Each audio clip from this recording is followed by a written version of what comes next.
Maar eerst meer dan 150.000 doden, 3,5 miljoen vluchtelingen en buurlanden die dreigen meegezogen te worden in het geweld. De oorlog in Syrië is zijn derde jaar ingegaan. Zolang Rusland en China president Assad steunen, is effectief ingrijpen door de internationale gemeenschap uitgesloten. Syriërs in ons land proberen toch te helpen. Hij woont nu in een nieuwbouwwijk in Zwolle. Maar met zijn hart en zijn hoofd is de Syrische apotheker Samir Hanan nog steeds in Aleppo. Via Facebook ziet hij dagelijks de beelden uit de stad die hij is ontvlucht. We see here a child and the guys that are trying to take him. For sure, unfortunately, he is dead. It's something so painful you cannot imagine. And or we are in numbers. They are telling there is 90 people get killed. Each one of us, he's like you and like me. He has a family, he has a children, he had a life. Ya Allah! De oorlog in Syrië heeft inmiddels meer dan 150.000 slachtoffers geëist. Niet alleen hele woonwijken, maar ook de medische infrastructuur van het land is verwoest. Dit was het grootste ziekenhuis van Aleppo. Allahu Akbar! Allahu Akbar! Allahu Akbar! Talla ad-dunab lawen shalaf talla. Alles wat je kan hebben, wat dit betreft, kunnen wij gebruiken. Punt. Syriërs in Nederland proberen nu te helpen. Yvette Shamir is op bezoek bij de stichting Medic in Apeldoorn. Oh, en die heb ik ook gevraagd, hè? Ja, dat zijn Dat is voor de apparaten. Bij de stichting Medic worden afgedankte spullen uit Nederlandse ziekenhuizen opgeknapt voor landen waar grote tekorten zijn, zoals Syrië. Het is vaak apparatuur wat afgeschreven hier is, wat ook in die zin aan de oude kant is voor de huidige technologie in Nederland. Maar vaak zie je dat die technologie juist in die landen nog uitstekend gebruikt kan worden. En dan kunnen wij dat nog mooi weer herstellen en daar uitvoeren. Ja, dus ik wil graag, als het kan, eerst deze model. En als het niet kan, dan de rest van deze model. Daar kunnen we naar zoeken. Graag. Want je hebt liever mobiele dan Ja, vaste? graag. Ja. Oké. Ja, vooral. Ja. Goed. Is er veel nodig in Syrië? Voor medische spullen bedoel je? Heel veel, want de medische sector is een die, ik denk, we hebben heel veel schade. We hebben 40% van de ziekenhuizen of compleet of gedeeltelijk verloren. We hebben een groot tekort aan ambulance. We hebben heel veel dingen nodig. Ja. In september 2012 bezoeken we in Aleppo het Dar al-Shifa ziekenhuis. De bovenste verdiepingen waren stukgeschoten door het regeringsleger. Maar op de begane grond en in de kelder werden de gewonden nog geholpen. We work in very dangerous place. This place target 5 times directly and many time around the hospital. The bomb is fall down. The hospital was attacked directly? Directly in the hospital, in the building of the hospital, directly 5 times. 2 maanden later wordt het ziekenhuis voor de 6e keer geraakt. En nu definitief verwoest. The situation now is terrible and it is so bad. Unfortunately, we have nothing really. We don't have doctors, we don't have medical equipment, we don't have medical supplies. I said the situation is terrible. I think terrible is not that word. I have to use another word, but I don't think that there is a word which can explain the real situation in Aleppo. Sinds de verwoesting van het Dar al-Shifa ziekenhuis kunnen de bewoners van het rebellendeel van Aleppo alleen nog terecht in een veldhospitaal. Dat is ingericht in een winkelcentrum.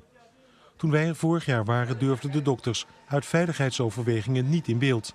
في مشاكل كثيرة بس أهم مشكلة هلا نحن نتجاوز كل مشاكل المواد الطبية نحن بحاجة إلى بالإضافة إلى أجهزة تخطيط مثلا إنعاش يعني عملية الإنعاش هون كثير صعبة عم نعاني منها صادم مثل العادة ما بنقدر نصدم مونيتور سكشن كلهم يعني طلعناهم من تحت القصف وما شغالين مثل العادة يعني عمليات الإنعاش أغلبها فاشلة بسبب نقص الأجهزة اللي عندنا.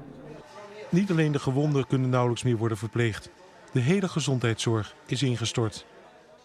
Het doet me heel veel pijn om dat te zien, maar het gaat om de mensen hier. Het gaat om de mensen, om de kinderen, om de vrouwen die niet kunnen bevallen omdat de ziekenhuizen opgeblazen zijn. Ik heb wel verhaaltjes van vrouwen die meer dan 200 kilometer moet reizen om te bevallen van een kind. Het zijn niet alleen de directe oorlogsslachtoffers die nu de dupe zijn. Nee, helemaal niet. Nee, de grootste aantal Syrische mensen die aan het lijden zijn, die zijn de gewone burgers. De VN maakte deze week bekend dat honderdduizenden Syriërs geen toegang hebben tot medicijnen. De beloofde internationale steun blijft uit.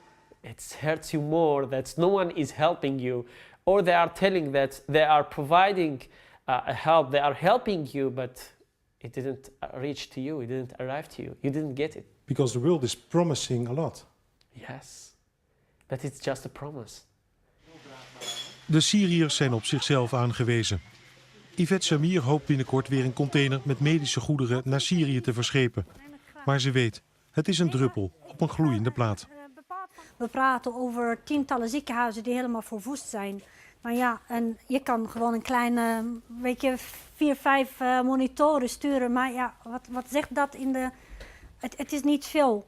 Maar een hand van hier, een hand van daar. En dan maar te hopen dat de sancties binnenkort opgeheven worden. Hè? Dat ze weg zijn. Dat ook Syrië ook nog zelf wat kan kopen als land, voor ziekenhuizen en zo. Want dit gaat om de mensen. Dit heeft niks te maken... Nou ja, en elk mens is er één. Hè? Juist. Dus het is nooit genoeg. Ja. Maar voor de mensen waarvoor het wel helpt, precies, is het wel genoeg. Als je maar één persoon helpt, dan ben je het. Ik ben het helemaal mee eens. En dat is zeg maar de uitgang van onze werk. Wij gaan ervan uit dat we beginnen met 1 persoon. Hoe meer, hoe beter. Maar zelfs 1 persoon is genoeg. Ja. En daar ben je dankbaar voor. Ja. Kort voor de uitzending sprak ik met Lama Faki, Human Rights Watch researcher in Beirut. En ik vroeg haar eerst hoe slecht de medische situatie nu is in Syrië. Despite the passage of the UN Security Council resolution on February 22nd, we have seen that all parties to the conflict, but specifically the Syrian government, has continued to deny life-saving assistance to hundreds of thousands of people. And this is both because the Syrian government refuses to allow assistance to come in across borders outside of their control, neighboring Syria and Turkey, as well as because both the government and opposition parties are besieging civilian areas, so refusing to allow civilians to leave areas where there is active fighting, while at the same time not allowing humanitarian assistance providers to go into those areas to provide desperately needed humanitarian assistance. Now we see incredible pictures of these bombardments on cities and people, including barrel bombs. This is going on as we speak? Absolutely. We have documented 10 new cases of barrel bomb incidents that have happened since the passage of the UN Security Council resolution on February the 22nd, which called on the Syrian government specifically to stop using barrel bombs, which are inherently indiscriminate and unlawful when used in populated areas. These bombs have had devastating consequences on the lives of residents in Aleppo city and across the countryside. I visited internally displaced people from Aleppo that were just living along the Syria-Turkey border. And they told me the horror that they experienced on a daily basis when helicopters came over their communities and started dropping barrels full of TNT and metal objects that cause extensive destruction. We're talking about the actions of President Assad. Now on the other side, the rebels who are fighting there. What kind of atrocities do you see from their side? In the context of the fighting in Aleppo, we have also documented that some non-state armed groups have also committed indiscriminate attacks against government-controlled territories in Aleppo.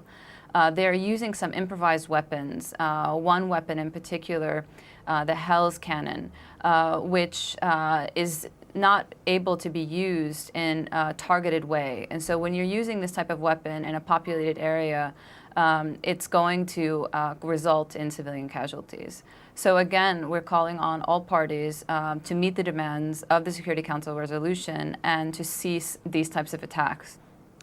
Have civilians in Syria any hope that there will be outside help from the EU or the US, or is that hope gone? When I was in Syria most recently, I did speak with a number of people that were very angry because of the lack of assistance that they felt wasn't reaching them, both in terms of basic humanitarian supplies, but also political pressure to stop the parties on both sides from committing the types of violations that they are committing. We are continuing to call on the UN Security Council as playing its role as part of the international community to take steps to really meet the needs of these civilians in Syria. They are hopeful that the international community will act, and they do feel that without action, unified action from the Security Council, that things will not get better for them in Syria, that they will continue to suffer from daily bombings, arbitrary arrests, torture, home raids, having their communities really torn apart